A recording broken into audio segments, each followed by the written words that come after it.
Soal nomor 7, pada saat mensurvei sebidang rawa, seorang pensurvei berjalan sejauh 425 meter dari A ke B, kemudian berputar 65 derajat dan berjalan sejauh 300 meter ke titik C, dan hitung panjang A ke C. Jadi kita perhatikan, karena dari A ke B, kemudian dari B ke C, di sini ada sudut 65 derajat, berarti di sini adalah sisanya. Dari 180 kurangi 65. Nah, di sini menjadi 115 derajat. Nah, di sini 115 derajat. Dan sekarang yang ditanyakan adalah panjang AC. Di sini kita bisa gunakan aturan kosinus. Aturan kosinus jadi seperti ini. Untuk mencari panjang AC, jadi mencari panjang AC di sini jadi AC kuadrat itu sama dengan BC kuadrat atau AB kuadrat ditambahkan ya, jadi AB kuadrat ditambah dengan BC kuadrat dikurangi dengan 2 dikali AB dikalikan dengan BC dikalikan dengan cos B. Nah, cos B di sini adalah 115 derajat. Jadi kita tulis di sini 115 derajat. Jadi sama dengan AB-nya adalah 425. Jadi dikuadratkan, BC-nya 300 ya, 300 dikuadratkan dikurangi 2 dikali 425 dikali 300 dikalikan dengan cos 115. Cos 115 itu adalah minus 0,423. Maka di sini 425 kuadrat ini menjadi 180. Ini sudah dikerjakan sebelumnya ya. 180 625 ditambah 300 kuadrat itu adalah 90.000. Nah, jadi seperti ini. Karena di sini perhatikan yang ini min dan di sini min, maka ini berubah menjadi plus ya. Kalau dikalikan ini menjadi plus.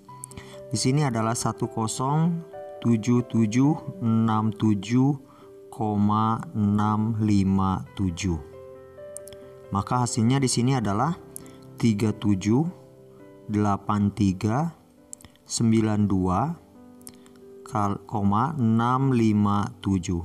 Ini koma. Jadi mencari AC di sini tinggal diakarkan dari ini. Jadi dari 378392,657. Maka panjangnya adalah 615,136 meter. Nah, ini panjang AC. Jadi kita gunakan aturan kosinus. Soal nomor 8, untuk setiap fungsi di bawah ini manakah yang terdefinisi pada 0 sampai 360 derajat? Untuk soal yang bagian A, di sini ada Y sama dengan tangen X. Tangen itu adalah sin per cos. Jadi sin X per cos X. Nah, dan artinya kalau dikatakan terdefinisi, kalau penyebut di sini tidak sama dengan 0. Jadi di sini nilai penyebutnya tidak sama dengan 0, tapi kalau penyebutnya sama dengan 0, maka menjadi tidak terdefinisi. Dan sekarang kita coba untuk X sama dengan 0. Kita masukkan untuk X sama dengan 0, berarti kalau sin 0, jadi di sini kita tulis sin 0 per cos 0. Sin 0 itu adalah 0 dan cos 0 itu adalah 1, berarti di sini menjadi 0 dan ini masih terdefinisi. Jadi 0 terdefinisi. Kita coba masuk ke 45 atau 30. X 30. Maka sin 30 itu adalah, nah kita tulis di sini sin 30 per cos 30. Jadi sin 30 itu adalah 1/2 dan cos 30 itu adalah 1/2 akar 3. Dan jelas ini akan ada hasilnya ya. Jadi 1 per akar 3. Dan ini masih terdefinisi. Dan sekarang kalau kita masukkan X sama dengan 60, 45 dulu ya. 45.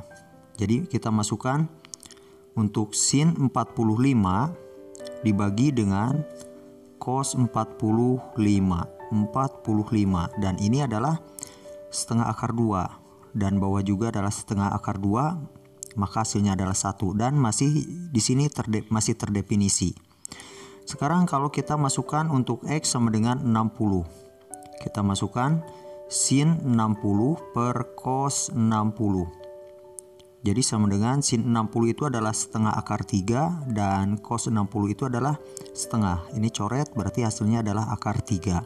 Ini masih terdefinisi. Dan sekarang kita coba ke X sama dengan 90. Jadi masukkan ke sin 90 dan cos 90. Sin 90 itu adalah 1 dan cos 90 itu adalah 0. Nah, ini tidak terdefinisi. Jadi tidak terdefinisi. Dan ini akan menghasilkan satu lagi yang tidak terdefinisi itu terdefinisi ya. Akan menghasilkan bagian yang tidak terdefinisi lagi itu di sini di 90 berarti ada di 270 derajat juga. Jadi garis lurusnya. Nah, jadi untuk tangen X yang bagian tidak terdefinisinya itu adalah di sudut 90 derajat dan 270 derajat dan sisanya terdefinisi.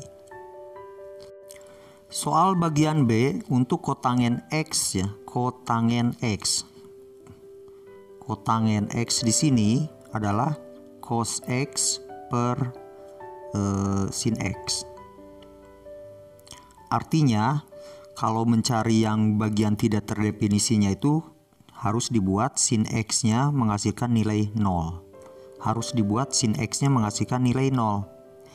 Artinya kalau sin X-nya menghasilkan nilai 0, berarti kalau pembaginya 0 itu akan menghasilkan tidak terdefinisi. Dan untuk sin X yang menghasilkan nilai 0 itu terletak pada sudut 0 derajat dan 180 derajat. Ini akan selalu menghasilkan 0 untuk sin X. Jadi contohnya, jadi kalau kita ambil dengan X sama dengan 0, kita masukkan ke cos X ya, cos X, jadi cos, ini cos tulisannya, jadi cos 0 per sin 0. Cos 0 itu adalah 1 dan sin 0 itu 0. Nah, ini adalah tidak terdefinisi.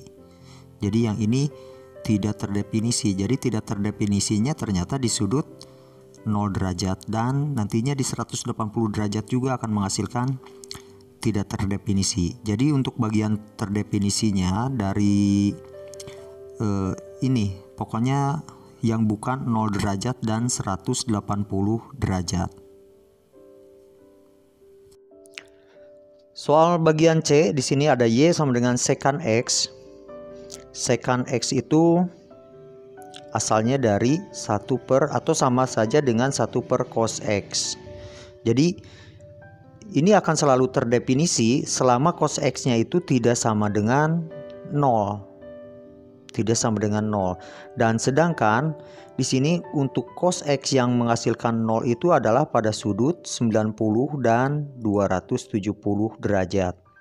Jadi di sudut 90 dan 270 derajat, maka bagian ini akan menghasilkan tidak terdefinisi. Tidak terdefinisi. Untuk sudut X sama dengan 90 derajat sampai 90 derajat dan 270 derajat. Soal bagian D, di sini Y sama dengan kosekan X. Kosekan X. Kosekan X itu asalnya dari 1 per sin X. Nah, ini X. Jadi kalau sin X-nya sama dengan 0, maka ini akan menghasilkan tidak terdefinisi. Tidak terdefinisi. Dan untuk X sama dengan 0, ya untuk yang menghasilkan sin X sama dengan 0 itu terletak pada sudut 0 derajat dan 100, ini dan ya maksudnya, dan 180 derajat. Jadi maksudnya kalau kita masukkan 1 per sin 0, maka di sini sama saja dengan 1 per 0 dan ini adalah tidak terdefinisi. Dan sama saja dengan 1 per sin 180 derajat ini sama saja dengan 1/0 dan ini juga tidak terdefinisi. Tapi kalau kita masukkan misalkan X-nya adalah 60 derajat.